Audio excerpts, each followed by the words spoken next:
ragione della vita è amare te,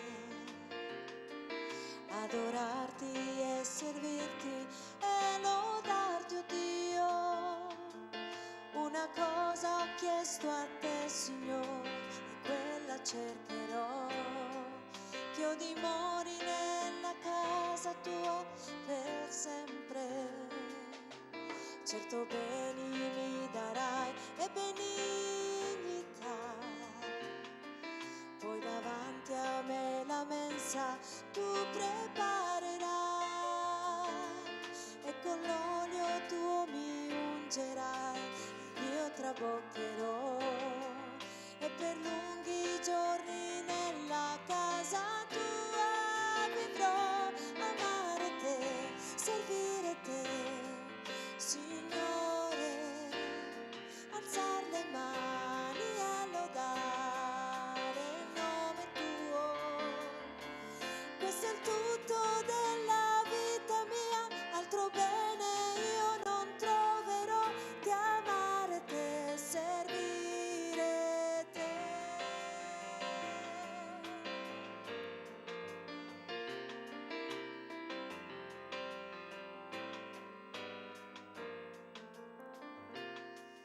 La ragione della vita è amare te, adorarti e servirti e lodarti, oh Dio.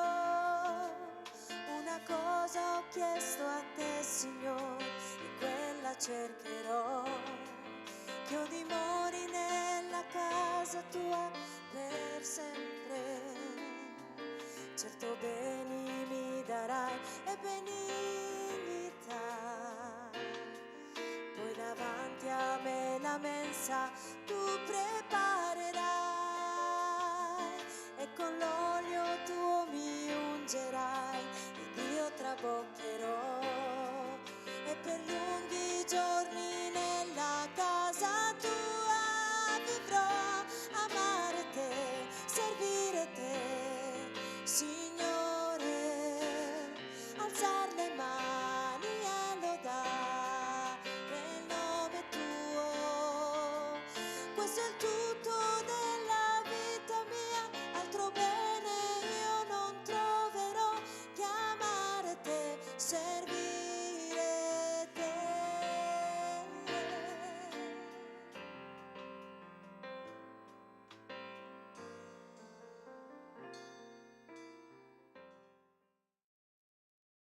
Sì, Signore.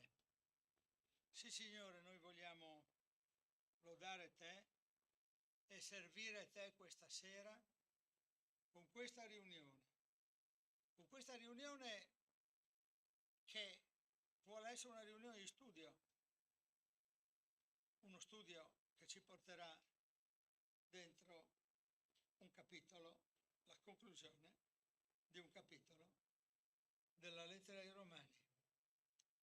Ma noi, Signore, vogliamo alzare veramente le nostre mani, come dice questo inno, servire te e lodare te. Sia lodato il tuo nome, Signore. Il sole sta scendendo sulla nostra città, tra un po' ci sarà la notte, probabilmente ci saranno le stelle, Signore. Tu un giorno dicesti ad Abramo: conta le stelle del cielo se sei capace. Signore, noi vogliamo lodare te per tutte le stelle del cielo che tra un po' compariranno, Signore. Noi vogliamo servire te con questo studio, Signore, con questa serata. Come chi ha cantato vuole lodare te, come chi ha suonato lo strumento vuole lodare te, Signore. Sia benedetto il tuo nome, Signore. Signore creatore dell'universo, Signore che fai diventare tuoi figli anche coloro che tuoi figli non sono. Signore, sia benedetto il tuo nome. Vogliamo lodare te. Amen. Abbiamo cominciato con questo inno e oggi parliamo di Abramo, il fedele. Guardate un po' i nostri titoli. Abramo il fedele, lui che fu il primo giustificato, lui che è il padre delle nazioni. Vogliamo questa sera concentrarci sulla fedeltà di Abramo, sulla sua giustificazione ottenuta per fede e sul fatto che egli è il padre delle nazioni. Leggeremo questi testi chiedendoci la giustificazione a chi è attribuita e la sua paternità nei nostri confronti. Per affrontare questo argomento cominceremo un po' da lontano e cominceremo proprio dal libro della Genesi, perché abbiamo parlato anche nel precedente incontro di Abramo, ma chi è veramente Abramo? Lo troviamo innanzitutto al capitolo 12, tra i versetti 1 ed 8. Vi ricordo che suo padre si chiamava Tera, che abitava nel paese di Ur dei Caldei e che si è trasferito nel paese di Canaan. Ma quando era nel paese di Canaan, ecco che cosa accade. Il Signore disse ad Abramo: va via dal tuo paese, dai tuoi parenti e dalla casa di tuo padre e va nel paese che io ti mostrerò. Io farò di te una grande nazione. Ti benedirò e renderò grande il tuo nome, tu sarai fonte di benedizione. Benedirò quelli che ti benediranno e maledirò chi ti maledirà, e in te saranno benedette tutte le famiglie della terra. Abramo partì come il Signore gli aveva detto e Lot andò con lui. Abramo aveva 75 anni quando partì da Caran. Abramo prese Sarai, sua moglie, e Lot, figlio di suo fratello, e tutti i beni che possedevano e le persone che avevano acquistate in Caran e partirono verso il paese di Canaan.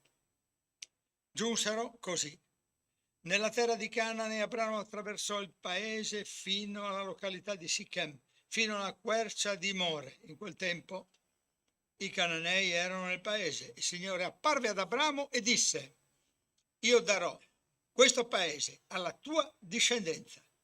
Lì Abramo costruì un altare al Signore che gli era apparso.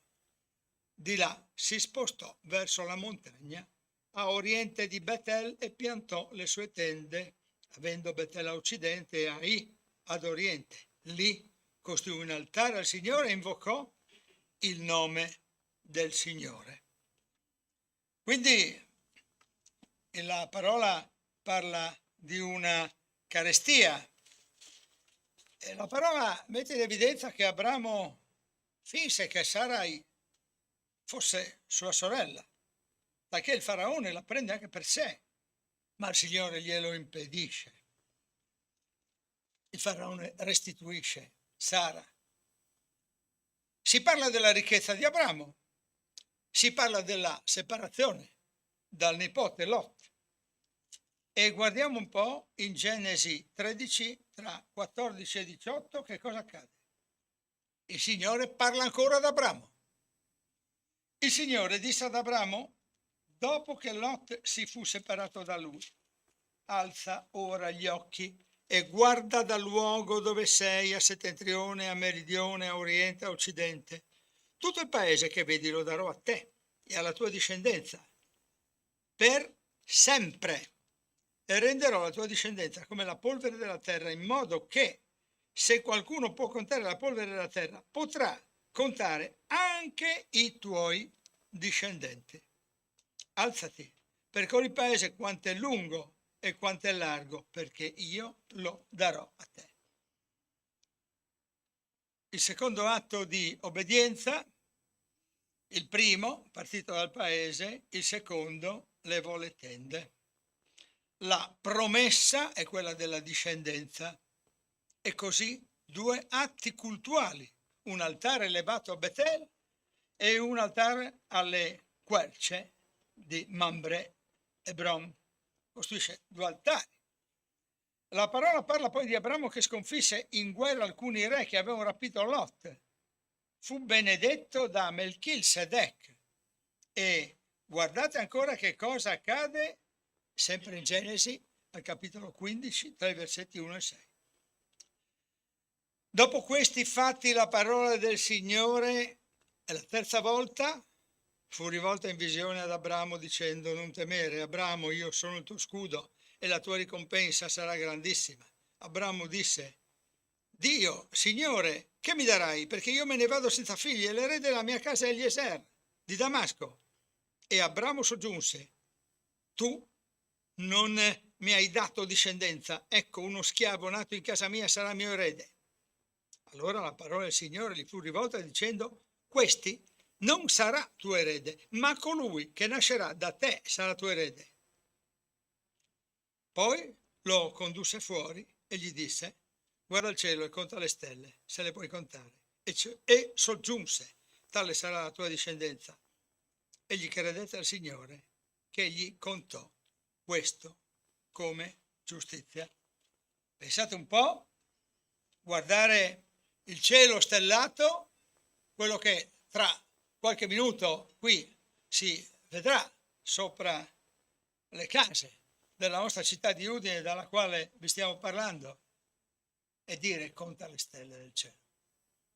Tu, uomo che non credi che Dio esista, che tutto sia nato da uno scoppio, lo voglio definire così, conta le stelle del cielo. Andiamo ancora avanti a trovare altri particolari di questo patriarca e le troviamo in capitolo 17, leggiamo insieme i versetti 1-7. Quando Abramo ebbe 99 anni, il Signore gli apparve e gli disse: io sono il Dio Onnipotente, cammina alla mia presenza e sii integro, e io stabilirò il mio patto fra me e te e ti moltiplicherò grandemente. Allora Abramo si prostrò con la faccia a terra e Dio gli parlò dicendo: quanto a me, ecco il patto che faccio con te. Tu diventerai padre di una moltitudine di nazioni. Non sarai più chiamato Abramo, ma il tuo nome sarà Abramo, poiché io ti costituisco padre di una moltitudine di nazioni. Ti farò moltiplicare grandemente, ti farò diventare nazioni e ti farò divenire nazioni, e da te usciranno dei re. Stabilirò il mio patto fra me e te e i tuoi discendenti dopo di te, di generazione in generazione. Sarà un patto eterno per il quale io sarò il Dio tuo e della tua discendenza dopo di te. Con queste premesse possiamo andare, dopo aver scoperto alcune cose in più di quelle che sapevamo, possiamo andare a cercare la storia di Abramo, così come viene raccontata in Romani dall'Apostolo Paolo, e possiamo affrontare il capitolo 4, i versetti tra 9 e 25. Ascoltiamo. Questa beatitudine è soltanto per i circoncisi o anche per gli incirconcisi? Avete seguito che prima abbiamo parlato di beatitudini e benedizioni. Infatti diciamo che la fede fu messa in conto ad Abramo come giustizia. In quale circostanza dunque gli fu messa in conto? Quando era circonciso o quando era incirconciso? Non quando era circonciso, ma quando era incirconciso. Poi ricevette il segno della circoncisione quale sigillo della giustizia ottenuta per la fede che aveva quando era incirconciso, affinché fosse padre di tutti gli incirconcisi che credono, in modo che anche a loro fosse messa in conto la giustizia, e fosse padre anche dei circoncisi, di quelli che non solo sono circoncisi, ma seguono anche le orme della fede del nostro padre Abramo, quando era ancora incirconciso. Infatti la promessa di essere erede del mondo non fu fatta ad Abramo alla sua discendenza in base alla legge, ma in base alla giustizia che viene dalla fede. Perché se diventano eredi quelli che si fondano sulla legge, la fede è resa vana e la promessa è annullata, poiché la legge produce ira, ma dove non c'è legge non c'è neppure trasgressione.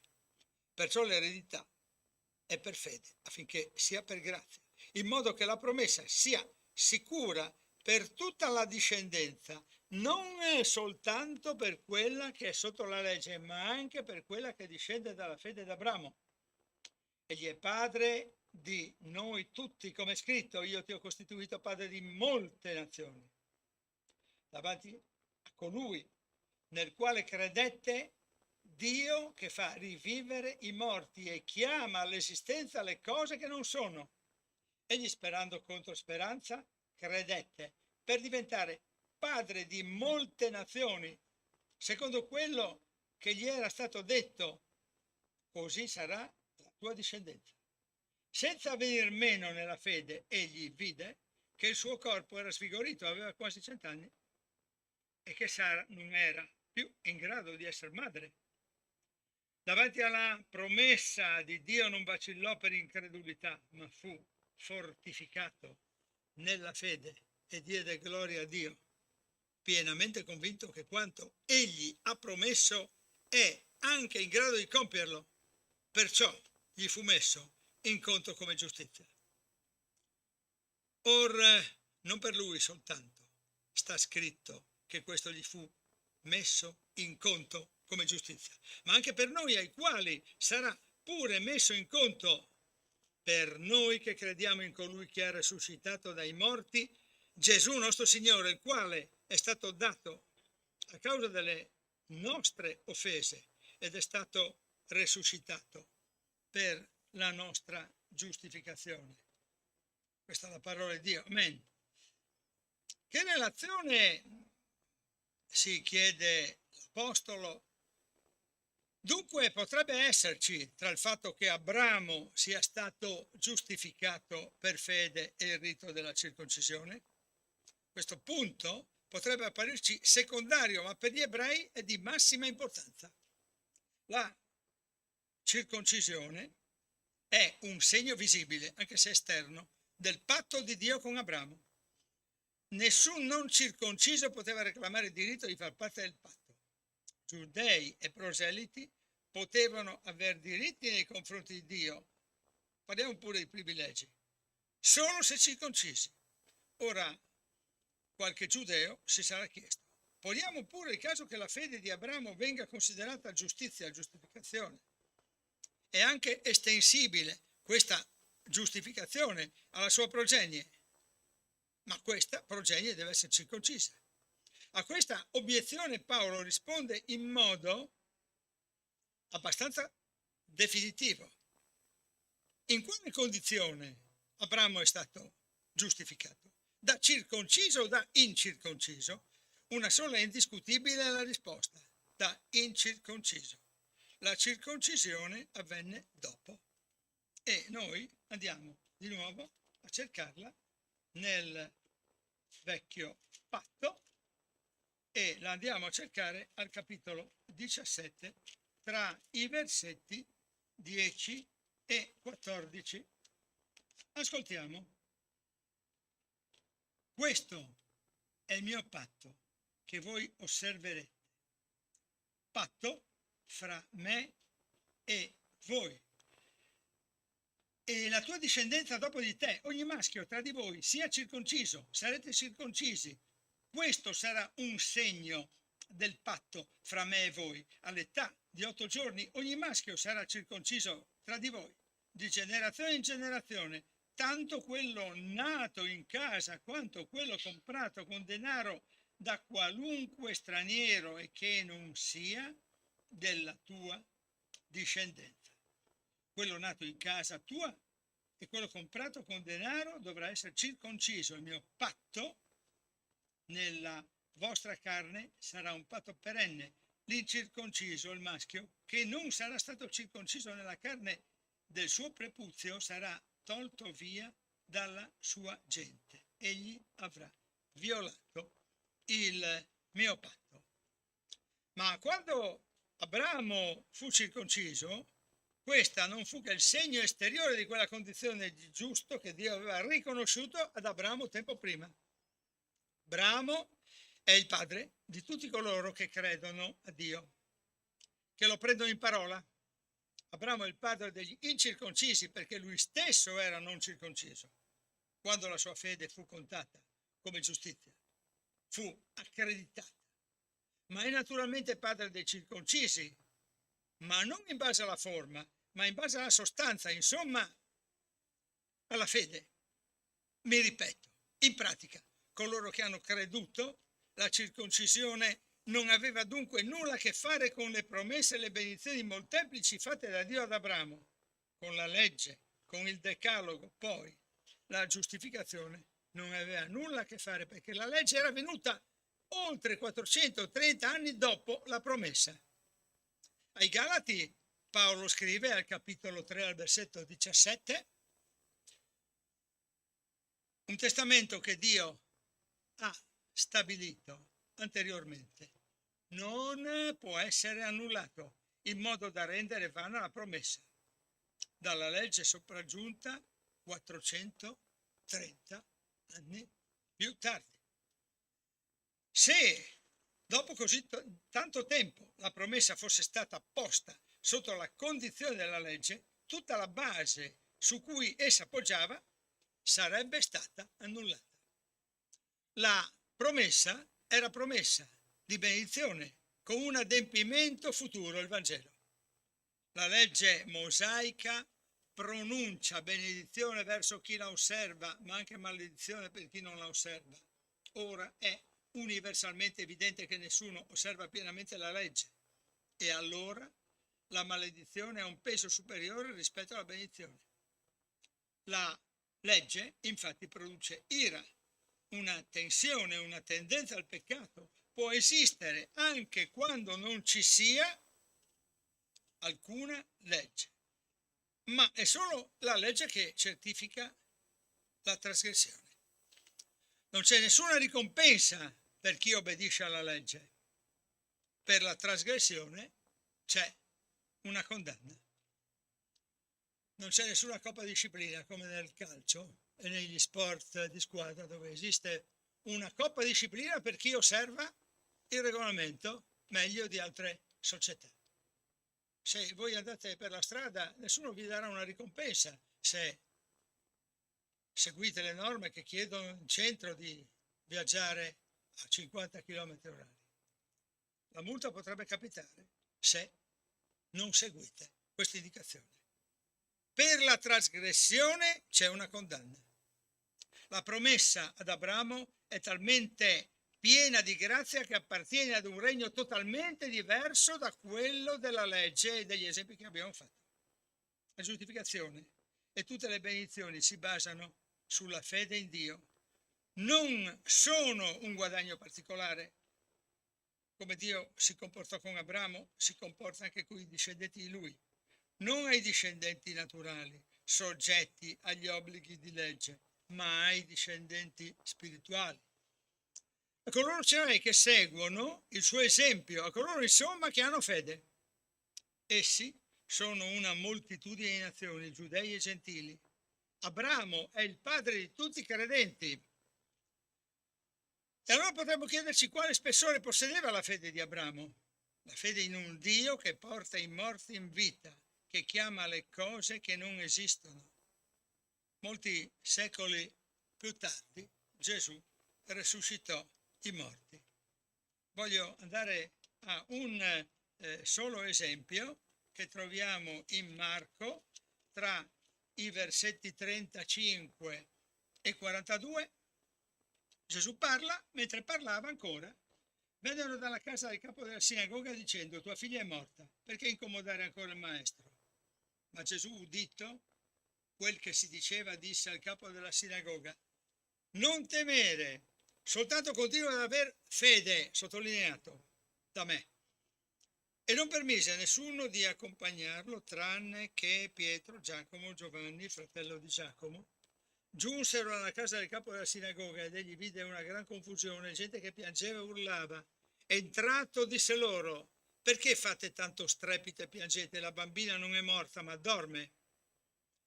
Ed essi ridevano di lui, ma egli li mise tutti fuori, prese con sé il padre e la madre della bambina e quelli che erano con lui, ed entrò là dove era la bambina. E presala per mano le disse: Talita cum, che tradotto vuol dire: ragazza, ti dico, alzati.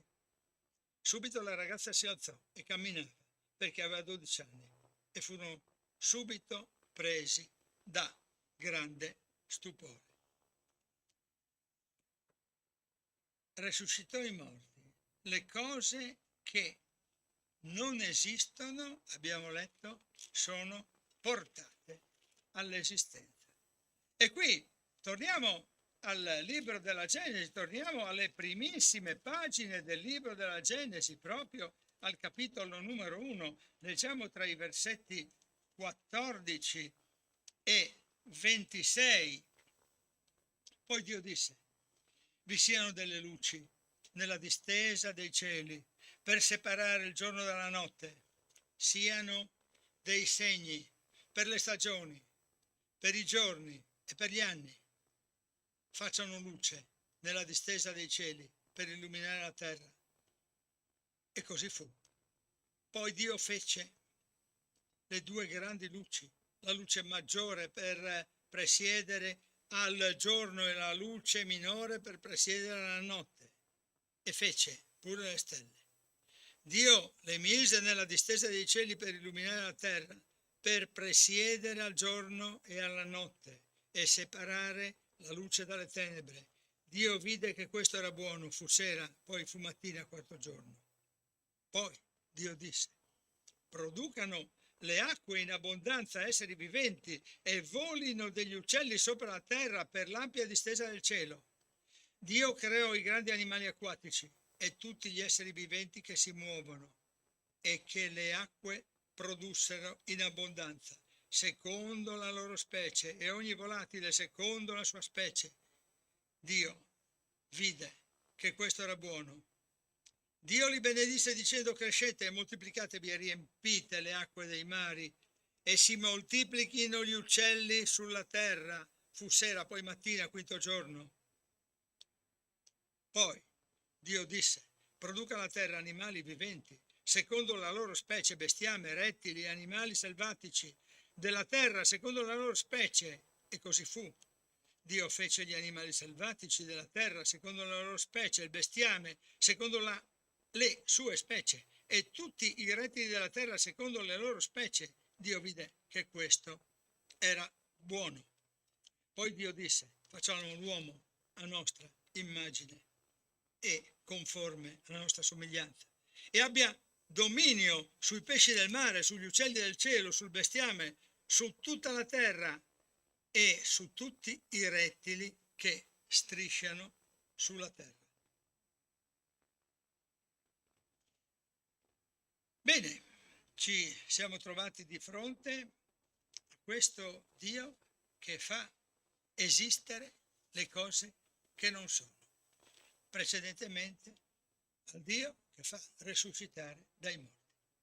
Quando Abramo sentì la promessa di una discendenza, era ben consapevole, come abbiamo letto, delle situazioni che vedevano lui centenario e la moglie Sara ugualmente anziana. Si sarebbe potuto chiedere: Sara, mia moglie, è in grado di portare avanti una gravidanza? Invece non ebbe il minimo dubbio, non vacillò, ma forte nella fede disse: gloria a te, o Dio. Cosa ti è accaduto questa settimana o di recente che ti ha fatto esclamare gloria a te, o Dio? La fede gli fu messa in conto come giustizia, ma non solo per sé, ma anche per noi. La successiva circoncisione, dunque, non dichiarava, non migliorava, non peggiorava la condizione di quel giusto. Giustificazione per fede. La promessa fatta ad Abramo è estensibile ai suoi discendenti, come si legge in Genesi 12,3. Infatti la promessa è per tutte le famiglie della terra, per tutte le nazioni della terra. In Genesi 18, una benedizione non delimitata in termini geografici fra Egitto ed Eufrate, perché lo slancio amoroso di Dio non può essere confinato in delimitazioni o frontiere terrestri. Questa benedizione dunque si riferisce a tutto il popolo di Cristo e la legge, che viene più tardi, non può invalidare la promessa. Il presupposto della promessa è comunque la fede in Lui, dice Paolo, in colui che ha resuscitato dai morti Gesù, che comunque è nostro Signore, dato in sacrificio propiziatorio, come abbiamo visto, a causa delle nostre offese, a Lui a causa dei nostri peccati. Questo Gesù Cristo è risorto affinché sia garantita la giustificazione. Quale idea sbagliata, quindi, ritenere che per essere salvati sono necessari riti e ripetizioni di rituali. Ora ti domando, c'è in te o nella tua vita una situazione per affrontare la quale tu abbia bisogno di avere fede nel Dio della creazione e della resurrezione? E poi, come puoi dimostrare di avere fede e speranza in questa situazione difficile? Leggiamo insieme il Salmo numero 33, preghiamo il Signore che ci dia la stessa sicurezza del salmista che ha scritto questo Salmo numero 33. Andiamo a cercarlo e sentiamo le parole del Signore espresse nel Salmo numero 33. Esultate giusti nel Signore. La lode si addice agli uomini retti. Celebrate il Signore con la cetra. Salmeggiate a Lui con il salterio, a 10 corde. Preghiamo su questo testo. Mentre io lo leggo, accompagnatelo anche senza leggerlo voi stessi, con la preghiera. Cantategli un cantico nuovo. Suonate bene e con gioia, poiché la parola del Signore è retta e tutta l'opera sua è fatta con fedeltà. Egli ama la giustizia e l'equità. La terra è piena della benevolenza del Signore. I cieli furono fatti dalla parola del Signore e tutto il loro esercito dal soffio della sua bocca. Egli ammassò le acque del mare come in un mucchio, rinchiuse gli oceani in serbatoi. Tutta la terra tema il Signore, davanti a Lui abbiano timore tutti gli abitanti del mondo. Poiché Egli parlò e la cosa fu, Egli comandò e la cosa apparve. Il Signore rende vano il volere delle nazioni. Egli annulla i disegni dei popoli. La volontà del Signore sussiste per sempre. I disegni del suo cuore durano d'età ed età. Beata la nazione il cui Dio è il Signore. Beato il popolo che Egli ha scelto per sua eredità. Il Signore guarda il cielo. Egli vede tutti i figli degli uomini, dal luogo della sua dimora. Osserva tutti gli abitanti della terra. Egli ha formato il cuore di tutti. Egli osserva tutte le loro opere. Il re non è salvato da un grande esercito, il prode non scampa per la sua gran forza, il cavallo è incapace di salvare. Esso non può liberare nessuno con il suo gran vigore. Ecco, l'occhio del Signore è su quelli che lo temono, su quelli che sperano nella sua benevolenza per liberarli dalla morte e conservarli in vita in tempo di fame. Noi aspettiamo il Signore. Egli è il nostro aiuto, è il nostro scudo. E Lui certo si rallegrerà il nostro cuore, perché abbiamo confidato nel suo santo nome. La tua benevolenza, o Signore, sia sopra di noi, poiché abbiamo sperato in te. Preghiamo ancora. La tua benevolenza, Signore, sia sopra di noi perché noi abbiamo sperato in te, ma non abbiamo sperato in modo vano, abbiamo sperato nella certezza che tu assisti. Lode a te, Signore, perché l'occhio tuo è su tutti quelli che ti temono. Lode a te, oh Signore, perché la tua volontà sussiste per sempre. Lode a te, oh Signore, perché tu ami la giustizia e l'equità. Sia cantato un cantico nuovo a te, Signore. Esultiamo, Signore. Noi, giustificati nel Signore, esultiamo perché la lode si addice agli uomini che sono stati resi da te retti. Vogliamo celebrarti, Signore, con il canto, come appena abbiamo cominciato questa riunione, abbiamo sentito questa voce femminile e questi strumenti. Vogliamo celebrarti con queste cetre, Signore. Salmeggiare con il salterio. 10, 11, 15 corde. Un cantico nuovo, Signore.